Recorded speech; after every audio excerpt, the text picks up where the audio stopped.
Queridos amigos, sejam bem-vindos ao canal Videira Espírita. Meu nome é Cristina Brito e este é o programa O Evangelho segundo o Espiritismo, projeto 15 minutos. Aqui vemos diariamente a obra terceira da codificação espírita, o Evangelho segundo o Espiritismo, codificado por Allan Kardec. Nós estamos vendo o capítulo 1. Ontem nós citamos a mensagem de número 104 do livro Palavras de Vida Eterna, que tem o título de Existimos. No programa de hoje do Gotas do Evangelho, que é um programa que nós não temos o limite de tempo que temos aqui, nós levamos então essa mensagem lá no Gotas do Evangelho. Aqueles que quiserem aproveitar um pouquinho desta mensagem podem estar indo lá no programa Gotas do Evangelho, ok? Ontem nós vimos os itens 4, fechando aqui o Cristo, e vimos o item 5, o primeiro item que fala sobre o Espiritismo, que é a terceira revelação. Lembrando que nós estamos vendo aqui as 3 revelações, não é? Vimos Moisés representando a primeira, vimos o Cristo representando a segunda, e agora estamos vendo sobre o Espiritismo, a terceira. No item 6, então, nós temos: a lei do Antigo Testamento está personificada em Moisés. Então, a primeira revelação das leis de Deus, que está no Antigo Testamento, os 10 mandamentos, não é? Está personificada por Moisés. A lei do Novo Testamento, que é o Evangelho, está personificada no Cristo. O Espiritismo é a terceira revelação da lei de Deus, mas não está personificada em nenhum indivíduo, porque ele, o Espiritismo, é o produto do ensinamento dado não por um homem, mas pelos espíritos que são as vozes do céu. Lembrando, inclusive, que o primeiro livro da codificação tem o título de O Livro dos Espíritos. Kardec mudou o seu nome de batismo para colocar nas obras da codificação, Hippolyte Léon Denis Rivail.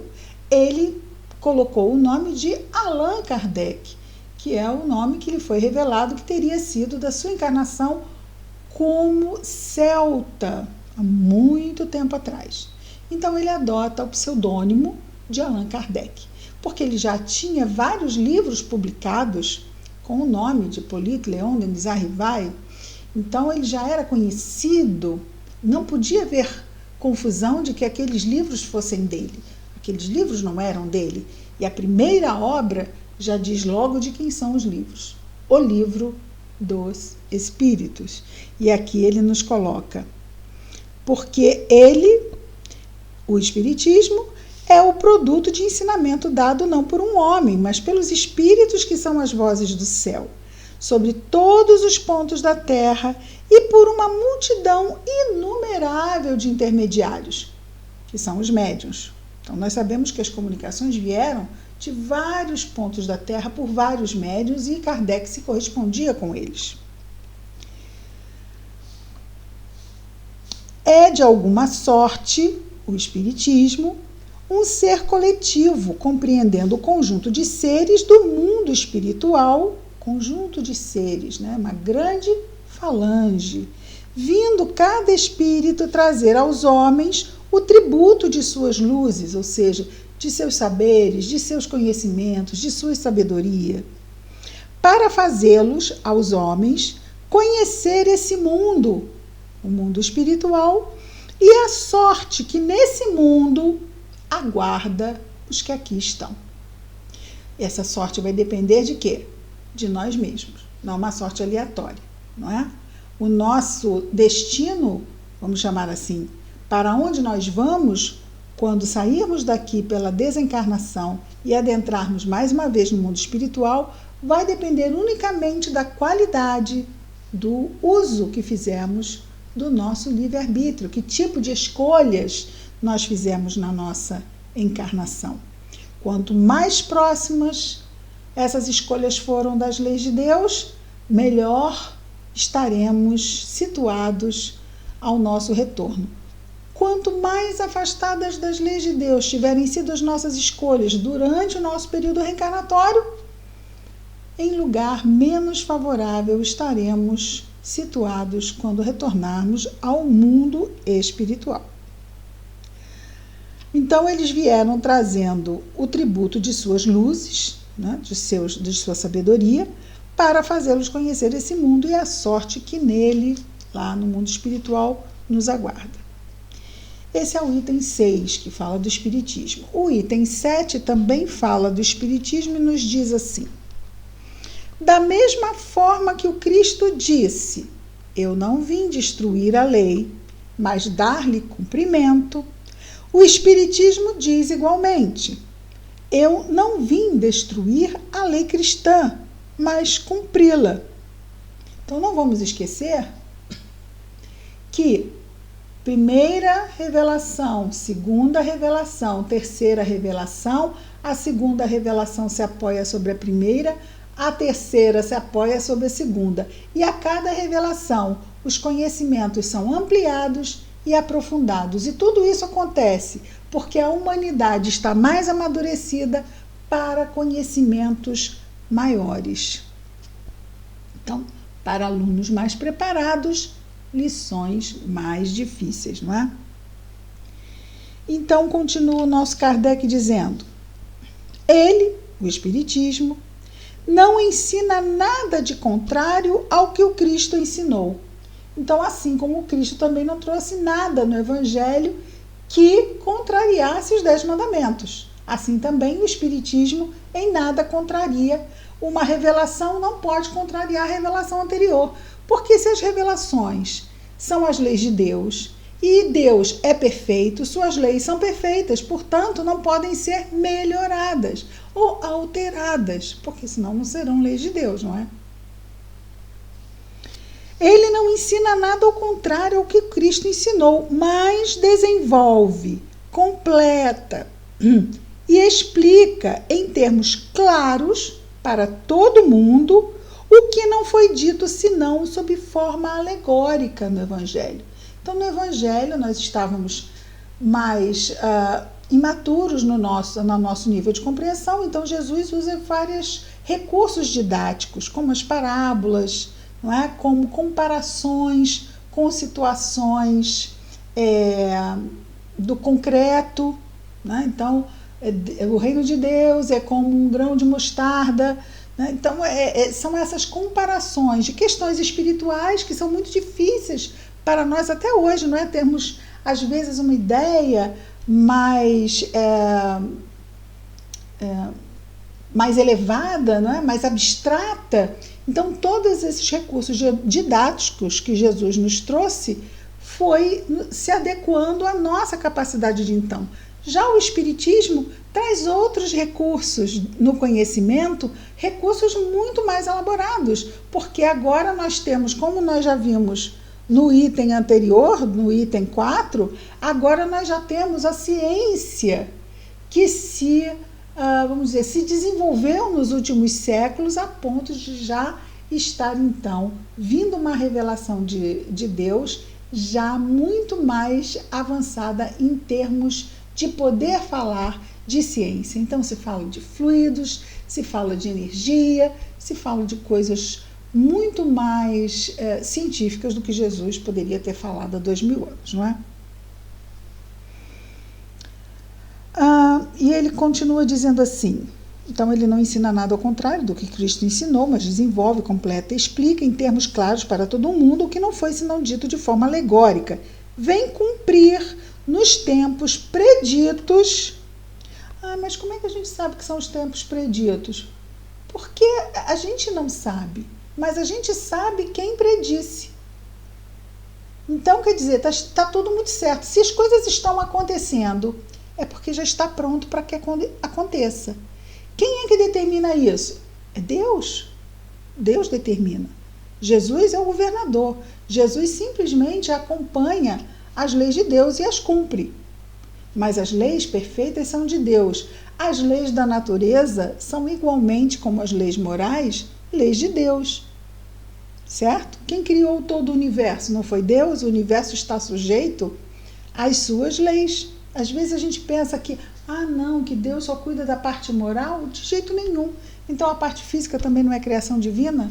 Desculpem, eu vou tossir. Vantagem do vídeo, não passa-se nada para ninguém, né? Não que eu não estou doente não, tá? É só mesmo, a gente fala e a garganta vai ficando seca. Obrigada se vocês ficaram preocupados, mas eu estou bem. Cumprimento das coisas futuras. Sendo de forma agora, vem cumprir em tempos preditos o que o Cristo anunciou. Então, ele anunciou a terceira revelação. Ele anunciou que, se nós guardássemos os seus mandamentos, ele falaria com o Pai e nos enviaria um outro Consolador, que nos diria o que ele não pôde dizer à época e também nos lembraria o que tivéssemos esquecido. E esta é a missão do Espiritismo. Esse é o objetivo do Espiritismo, nos trazer isso. E a partir de tudo isto, promover a transformação moral da humanidade. Então, o objetivo do Espiritismo é promover a transformação moral da humanidade. Mas essa transformação moral da humanidade, ela advém da fé raciocinada. Ela advém do entendimento que eu tenho das informações que o Espiritismo nos traz e que nos faz voltar ao Evangelho de Jesus e dizer, agora eu entendo. E se eu entendo e tudo está fazendo sentido e eu não tenho mais ideia de que Deus é injusto e que eu não tenho mais a ideia de que tem alguma coisa fora do lugar, porque agora eu consigo perceber exatamente que tudo está no seu lugar, e isso o Espiritismo nos traz, a chave da reencarnação. É fundamental para a gente ver sentido nas coisas, porque senão tudo é mistério. Porque senão os propósitos são absolutamente insondáveis. Sim, nós sabemos os propósitos, muitos deles não podemos sondar, mas alguns nós já podemos entender. Estamos passando pelo que passamos, porque ainda... por que o fulano tem uma prova diferente da minha? Porque ele está num estágio de aprendizado diferente do meu. Porque ele tem ainda a trabalhar questões diferentes da minha. E não é assim? Tudo isso o Espiritismo nos explica. E Kardec também é mestre, não é como jamais, né? Nenhum comparado ao mestre Jesus. Mas Kardec era professor de uma didática de excelência, fantástico. Nós lemos Kardec e ficamos até assim, mais de 160 anos, e nós estamos assim satisfeitos, porque ele parece praticamente que lê nossos pensamentos. Quando a gente pensa na pergunta, lá vai ele discorrendo sobre a nossa dúvida. Temos um preito de gratidão imenso, não é? Para com o nosso Allan Kardec. E ele continua dizendo assim: o Cristo anunciou e preparar o cumprimento das coisas futuras. Então, o Espiritismo está nos preparando, né? Todas essas revelações estão nos preparando para o cumprimento das coisas futuras. É, pois, obra do Cristo. O quê? O Espiritismo. O Espiritismo é obra do Cristo, que o preside. Então, o Espiritismo é obra do Cristo que o preside. Preside a falange dos espíritos que estavam sob a coordenação do Espírito de Verdade. Se é ele que preside, então ele é o Espírito de Verdade. Isso já nós dissemos que está claro lá aonde? Na Revista Espírita. A gente tem que estudar a Revista Espírita. Eu não digo nem no canal, mas que é tão importante a gente estudar a Revista Espírita. Nós passamos a entender melhor ainda o processo de construção da codificação que Kardec elabora desde 1955, quando ele começa as suas pesquisas, não é? Embora o primeiro volume da Revista Espírita seja de 1958 até 1869, porque a Revista Espírita vai ser publicada até o mês da sua desencarnação, que é o mês de março de 1869. Então, são 12 volumes, também de uma riqueza muito, eu costumo dizer que é um blog, né? Kardec responde, Kardec, só não era um computador, é tudo, em vez de ser um disquete, né? É um volume. Cada ano são 12 exemplares, um para cada mês, era uma revista para cada mês, que hoje em dia são reunidos cada ano em um volume com 12 números ali contidos, né? Fazendo propaganda da Revista Espírita. É, pois, obra do Cristo, o Espiritismo, que o preside, como igualmente anunciou a regeneração que se opera e prepara o reino de Deus sobre a terra. Isso, então, é um plano antigo. Primeira revelação, a vinda do Messias, a segunda revelação, a terceira revelação e, por fim, a humanidade preparada para a sua transformação. E aí abrimos, não é, com esse versículo 17 e 18 do capítulo 5 de Mateus, que nos diz, que está aqui a folha separada, então vou buscá-la.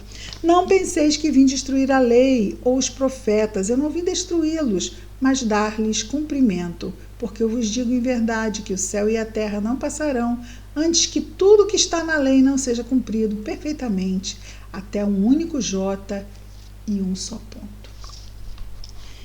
Vimos hoje, então, os itens 6 e 7, concluímos a parte do Espiritismo. Amanhã veremos a aliança da ciência e da religião.